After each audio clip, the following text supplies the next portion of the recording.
ఈ రాత్రి సంఘ ప్రార్థన నిమిత్తమై దేవుని వాక్యాన్ని మనం ఆలోచన చేద్దాం.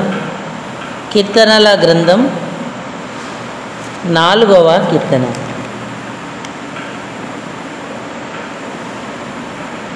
కీర్తనలు 4. మొదటి వచనాన్ని మాత్రమే 2 సార్లు చదువుదాము. నా నీతికి ఆధారమగు దేవా, నేను మొరపెట్టినప్పుడు నాకు ఉత్తరమివ్వు. ఇరుకులో నాకు విశాలత కలుగజేసిన వాడవు నీవే. నన్ను కరుణించి నా ప్రార్థన అంగీకరించు. మళ్ళీ చదువుకుందాం. నా నీతికి ఆధారమగు దేవా, నేను మొరపెట్టినప్పుడు నాకు ఉత్తరమివ్వు. ఇరుకులో నాకు విశాలత కలుగజేసిన వాడవు నీవే. నన్ను కరుణించి నా ప్రార్థన అంగీకరించు. చాలండి. చదువుకున్న ఈ లేఖన భాగం చేరిరాగలిగిన మన హృదయాలకు ఈ రాత్రి సంఘ ప్రార్థన ప్రోత్సాహము నిమిత్తమై హెచ్చరికగా, పురికొల్పుగా, ఆశీర్వాదకరంగా, దీవెనకరంగా ప్రేమగల దేవుడు చేయునుగాక. ఆమేన్. ప్రియులారా, కీర్తన 4లో ఉన్నటువంటి మాట ఎంతో ప్రశస్తమైనది. దావీదు తన నీతిని కాదు, దేవుని నీతిని ఆధారం చేసుకొని విజ్ఞాపన చేస్తూ ఉన్నాడు. ఇక్కడ అన్నాడు, నా నీతికి ఆధారమగు దేవా. మానవుని నీతి అంతా కూడా మురికి గుడ్డలే. నీ నీతి క్రియలన్నీ నా దృష్టికి మురికి గుడ్డల వలె ఉన్నవి అన్నాడు ప్రభు. కాబట్టి మన నీతి దేనికిని పనికిరాదు. మన నీతికి ప్రభువు ఆధారమైతే, ప్రభు నీతిమంతుడు గనక పాపులమైన మన కొరకు ప్రాణం పెట్టి విమోచించాడు. అంతేకాదు, రక్షించబడిన మనందరికీ కూడా ఆయన నీతి అయ్యాడు.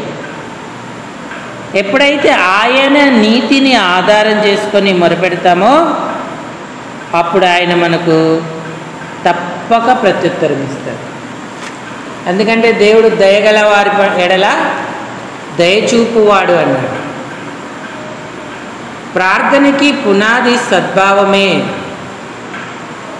సద్భావము గలవారి ఎడల నీవు సద్భావము గలవాడవై ఉన్నావు అని కీర్తన సెలవిస్తూ ఉంది. కాబట్టి ఈ రాత్రి మన నీతి ప్రభువేనా? మన నీతికి ఆయన ఆధారమై ఉన్నాడా? అప్పుడు మన మొరలకు గొప్ప ప్రతిఫలం లభిస్తుంది.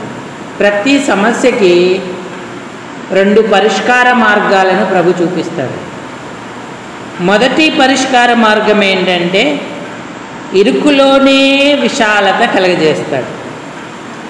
ఇరుకులో నాకు విశాలత కలగజేసిన వాడవు నీవే అన్నాడు. ఆ ఇబ్బంది, ఇరుకు పరిస్థితుల్లోనే దేవుడు గొప్ప విశాలతను చూపిస్తాడు. మన ప్రార్థన అంగీకరిస్తాడు, ప్రతిఫలం ఇస్తాడు. ఇక 2వ పరిష్కారం ఏంటంటే, కీర్తన 18లో రాయబడి ఉంది, మనం మొరపెట్టినప్పుడు ఆయన విశాల స్థలానికి తోడుకెళ్తాడు. 18, 19 వచనాలు. కీర్తనలు 18, 19 వచనాలు.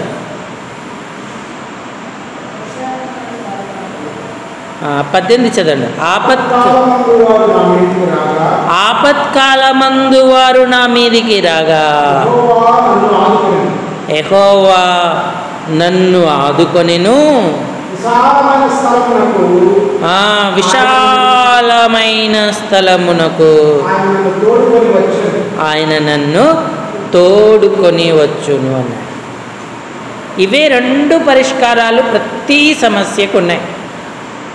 కాబట్టి ఈనాడు మనం ఎదుర్కొంటున్న వ్యక్తిగత సమస్యలైన, కుటుంబ సమస్యలైన, సంఘ సమస్యలైన దేవుడి చిత్త ప్రకారంగా ఒకవేళ అక్కడే ఆ పరిస్థితుల్లోనే విశాలత కలగజేయడం ఆయనకి ఇష్టమైతే అక్కడే ఆయన విశాలతనిస్తాడు.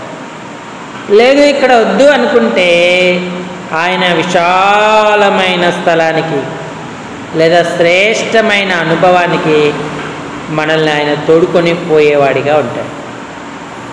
ఆపత్కాలమున వారు నా మీదికి రాగా, అవి పరిస్థితులే కావచ్చు, వ్యాధి బాధలే కావచ్చు, శత్రువులు, వేదనలు, అతి విస్తారమైన సముద్రపు అలల వలె మన మీద పడినప్పటికీ కూడా ప్రభు మనకు పరిష్కారం చూపించేవాడిగా ఉంటాడు. అయితే మన నీతిని ఆధారం చేసుకోవద్దు, ప్రభు యొక్క నీతి మీదనే మనం ఆధారపడేటువంటి వారంగా ఉండాలి. ఇశ్రాయేలీయులు 430 సంవత్సరాలు దాదాపుగా ఐగుప్తులో బానిసలుగా ఉన్నారు, కష్టం అనుభవించారు, కన్నీళ్ళు, బాధలు.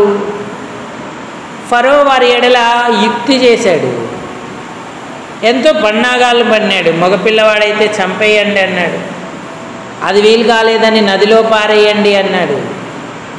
ఇశ్రాయేలీయులు ప్రబలుతున్నారని, వారిని అణచాలని ఎన్నో రకాలుగా వారిని ఇబ్బందులు పెడుతూ వచ్చారు. ఇశ్రాయేలీయులు ఏం చేశారు? ఆ స్థలంలోనే ఉండి దేవునికి మొరపెడుతూ వచ్చారు. వారి మూల్గు, వారి నిట్టూర్పులు మరి దేవుడు ఆలకించాడు. ఆయన నాయకుడిని పిలిచినప్పుడు వారి గురించి, ఇశ్రాయేలీల ప్రార్థనా జీవితం లేదా ఇశ్రాయేలీల గురించి ఆయన చెప్తూ అన్నాడు, నా ప్రజల మొర, వారు కష్టపెడుతున్న వారిని బట్టి వారు పడిన బాధ, వారి మొర నా యొద్దకు చేరినది అన్నాడు. నిర్గమాకాండం 3వ అధ్యాయం, నిర్గమాకాండం 3వ అధ్యాయం 7వ వచనం.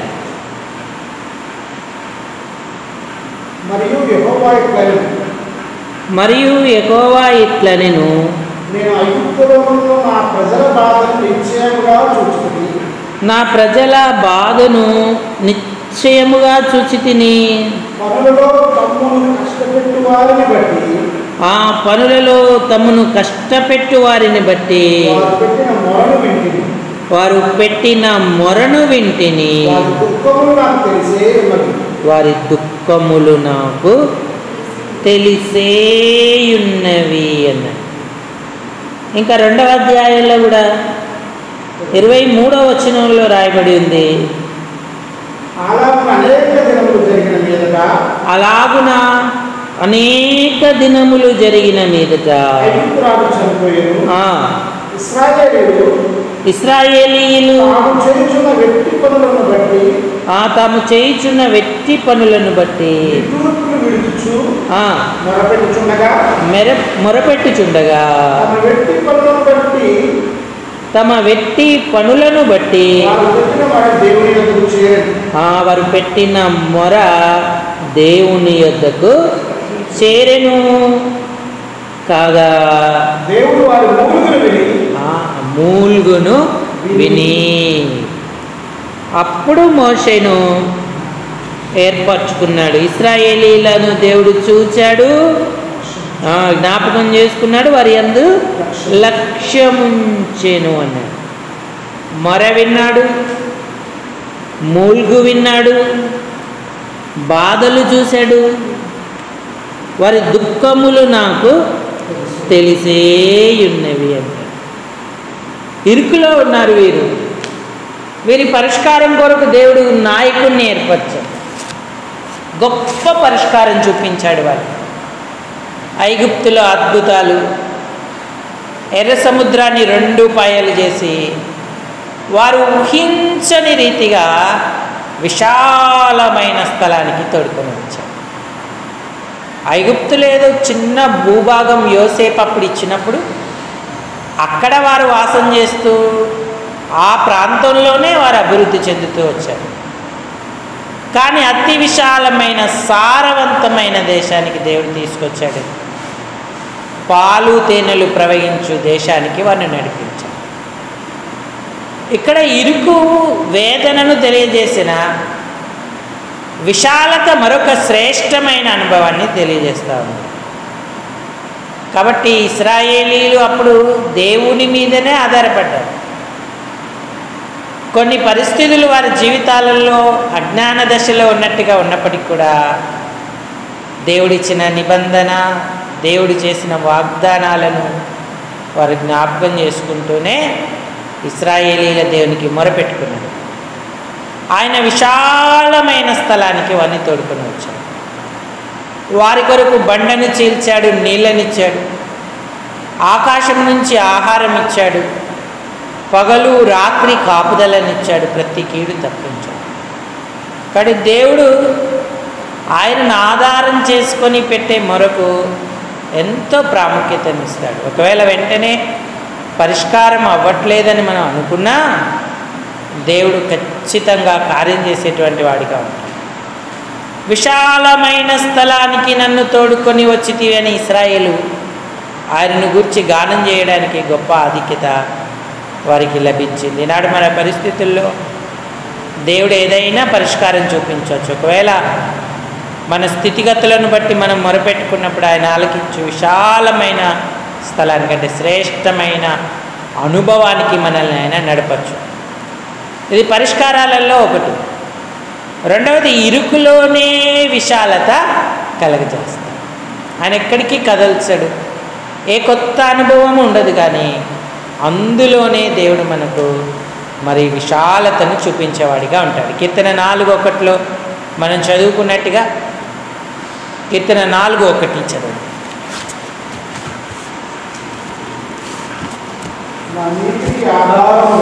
నా నీతికి ఆధారమగు దేవా, నేను మొరపెట్టినప్పుడు నాకు ఉత్తరమిమ్ము. ఇరుకులో మాకు విశాలత కలగజేసిన వాడవు నీవే అని. దానియేలు తన నీతిని ఆధారం చేసుకోలేదు, దేవుని నీతిని ఆధారం చేసుకొని తన ప్రార్థనా జీవితాన్ని స్థిరపరచుకున్నాడు. అందుకే వాగ్దత్త దేశంలో ఉండకపోయినా ఆయనకు బాధ అనిపించలేదు. తాను ఎక్కడున్నప్పటికీ ఇశ్రాయేలీయుల దేవుడు తనకు సహాయం చేస్తాడని నమ్మాడు. బబులోనుకు చెరగా వెళ్ళాడు. బబులోను దేశంలో ఆయన యథాప్రకారం ముమ్మారు అనుదినం మోకరిల్లే ప్రభువును స్తుతిస్తూ ప్రార్థిస్తూ వచ్చాడు. అనుకూల పరిస్థితులే కాదు, ప్రతికూలమైన పరిస్థితులు ఎదురుపడ్డప్పటికీ, వ్యతిరేకమైన శాసనం సంతకం చేయబడి ప్రజలలో ప్రకటింపబడినప్పటికీ కూడా తానున్న స్థితి నుంచి, తన అనుభవం నుంచి అతను వైదొలగలేదు. యెరూషలేము తట్టు కిటికీలు తెరిచి దేవునికి ప్రార్థన చేయుచు ఆయనను స్తుతించుచూ వచ్చాడు. దానియేలు గ్రంథం 6వ అధ్యాయం 10వ వచనంలో మనం ఈ సంగతిని గ్రహిస్తూ ఉంటాం. దానియేలు ఇరుకైన ప్రాంతంలో, ఇరుకైన పరిస్థితుల మధ్య ఉన్నప్పటికీ దేవుడు ఆయనకు విశాలతను ఏర్పరిచాడు. మరి ఆ బబులోను సామ్రాజ్యంలో యూదులు ఎంతగానో బాధపడ్డా ప్రార్థనాపరులైన యూదులుగా ఉన్న దానియేలు, షద్రక్, మేషక్, అబేద్నెగో అనువారు దేవుని నీతిని ఆధారం చేసుకొని ఆయనకే మొరపెట్టిన కారణం చేత చెరగా వెళ్ళినప్పుడు నపుంసకులాధిపతికి దయ పుట్టించాడు. అందరూ మాంసాహారం, రాజభోజనం భుజిస్తూ ఉంటే అది అపవిత్రపరచబడిన భోజనం అని గుర్తించి అది నిషిద్ధమైనదని ఎరిగి దాన్ని తీసుకోవడానికి దానియేలు ఒప్పుకోలేదు. ప్రార్థించుకున్నాడు, అలాగే ప్రభువుకు మొరపెట్టుకున్నాడు. నపుంసకుల అధిపతికి దేవుడు దయ పుట్టించి 10 రోజులు పరీక్షించి వారు కోరిన శాఖధాన్యాదులే వారికి ఇచ్చారు. మిగతా వారి ముఖముల కంటే దానియేలు అతని స్నేహితుల ముఖము కలగా కనబడింది. ఇక అది వారికి ఏర్పరుస్తూ అక్కడే వారికి సహాయం చేస్తూ వచ్చాడు. కాబట్టి ఇరుకులోనే విశాలత ఇచ్చాడు, ఇబ్బంది లేకుండా. ఈ సందర్భంలోనే కాకుండా వ్యతిరేకమైన శాసనం సంతకం చేయబడిన సందర్భంలో కూడా దానియేలుకు దేవుడు గొప్ప ఏర్పాటు చేశాడు. మనందరికీ తెలుసు, దానియేలును సింహాల గుహలో పడద్రోశారు. కానీ దేవుని దూత కావలి ఉండి సింహాల నోళ్లను మూసాడు. రాజు కూడా ఏం చేయలేకపోయాడు, కానీ దేవుడు దానియేలుకు సహాయం చేశాడు. అనుదినం తప్పక సేవించుచున్న నా దేవుడే నన్ను రక్షించెను అన్నాడు దేవుడు. నా దేవుని దృష్టికి నేను నిర్దోషినిగా కనబడితేని కనుక ఆయన నాకు ఏ హాని చేయనీయలేదు, సింహముల నోట నుంచి తప్పించెను అన్నాడు. ఈనాడు మనం దేవుని నీతిని ఆధారం చేసుకుంటే దేవుడు పరిష్కారంగా ఇరుకులోనే విశాలతనిస్తాడు, లేదా విశాలమైన స్థలానికి తోడుకొని వస్తాడు. పరిష్కారం ఉంటుంది, అది ఏ రకంగా ఉన్నప్పటికీ కూడా మన క్షేమము నిమిత్తమై దేవుడు మరి నిర్ణయం తీసుకునేటువంటి వాడిగా ఉంటాడు. మనం అనుకున్న విధంగా మనం కోరుకున్నట్టుగా ఉండదు, కానీ దేవుని ఏర్పాటును బట్టి ఆయన ఉద్దేశించిన ప్రకారంగా మనకు ఆయన సహాయపడేవాడిగా ఉంటాడు. అందుకే ప్రతి విషయంలో ఎప్పటికీ ప్రార్థన అనుభవంతోనే ఉండాలి. ప్రార్థనే మనకు సహాయకరమై కార్యాలను నిర్వర్తించేదిగా ఉంటుంది. ఇశ్రాయేలీల మొర దేవుడు మరవలేదు, అలాగే దానియేలు యొక్క మొరను కూడా ఆయన మరవలేదు, ఆలకిస్తూ కార్యాలు చేస్తూ వచ్చాడు. ఎస్తేరు గురించి కూడా మనం జ్ఞాపకం చేసుకోవచ్చు. ఈ సందర్భంలో ఒక అనాథ అన్న కుమార్తె మొర్దెకై ఆమెను పెంచుకున్నాడు. అదస్సా ఆమె పేరు ఎస్తేరుగా మార్చబడింది. దేవుని నీతి మీదనే ఆధారపడింది. వాగ్దానాలు, వాక్య ధ్యానం, దైవసన్ని తప్ప ఎస్తేరు మరొకటి ఎరగలేదు. తన యొక్క స్థితిని గురించి, గతిని గురించి ఆమె నిందించలేదు. నాకు తల్లిదండ్రులు లేకుండా చేసావు, అనాథనని కూడా కనికరించకుండా మరి నా స్వదేశంలో ఉంచలేదు, ఇప్పుడేమో బబులోను దేశానికి చెరగా వచ్చాను. ఏ పరిస్థితి ఇవ్వబడినా ఆ పరిస్థితిలోనే అనుకూలంగా ఆయన సేవించింది. అప్పుడు ఎస్తేరు అక్కడ ఉన్నటువంటి రాజు కొరకు కన్యకలను వెతికినప్పుడు అందులో ఎస్తేరును కూడా అంతఃపురానికి తీసుకెళ్ళారు. పోనీ బాబాయ్ దగ్గరనైనా కొంతకాలం ఉంటాననుకుంటే బాబాయ్ దగ్గర నుంచి కూడా దేవుడు అంతఃపురానికి తీసుకెళ్ళాడు. దూరం అంతఃపురంలోకి ఎవరు రావడానికి లేదు, వెళ్ళడానికి లేదు. నాన్న వాళ్ళు ఎవ్వరూ లేని ఒంటరి పరిస్థితుల్లో ఎన్నో రాత్రులు ఎస్తేరు నిరాశ పడుతున్నప్పటికీ కూడా వాగ్దానాల మీదే ఆధారపడి దేవుడు తగిన కాలానందు ఎస్తేరుకు గొప్ప కృపనిచ్చాడు. తన స్వజాతిని అంతటిని రక్షించే బాధ్యత ఆమెకి ఇచ్చాడు. ఆమె మొర ఆలకించాడు. రాజు యొక్క దయ ఆమె మీదకి వచ్చింది. ఎంతో ప్రీప్లాన్గా చక్కగా దుష్టుని హతం చేయడానికి ఆమె ప్రణాళిక రచించి రాజు యొక్క ప్రశంసను పొందింది. దేవుడు ఆమె మీద కృప చూపించాడు. కాబట్టి దేవుని పిల్లలు ఎంతో ధన్యులు. ఆయనను ఆధారం చేసుకొని ఆ నీతిని మీద ఆధారపడుతూ మనం మొరపెట్టినప్పుడు ప్రతి మొరకు జవాబు వస్తుంది. పరిష్కారం ఏ విధంగానైనా దేవుడు ఇస్తాడు. ఒకవేళ ఇరుకులోనే విశాలత చూపించవచ్చు, లేదా విశాలమైన స్థలానికి తోడుకొని పోవచ్చు.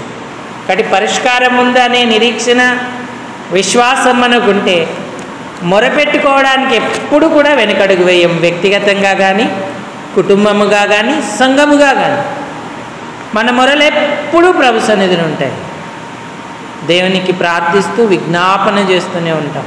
తండ్రి ఎంతో నమ్మదగినవాడు, నా యొద్దకు వచ్చువాడిని నేను ఎంత మాత్రం బయటికి తోసేయను అన్నాడు.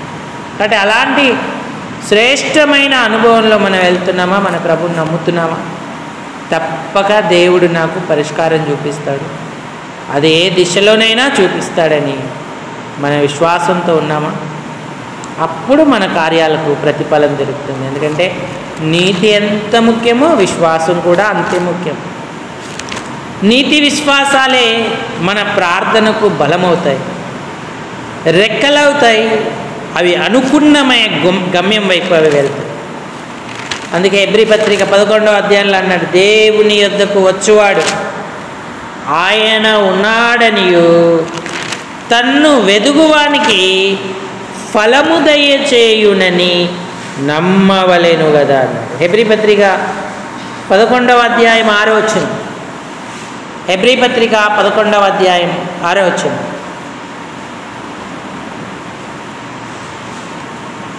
త్వరగా హెబ్రీలకు రాసిన పత్రిక.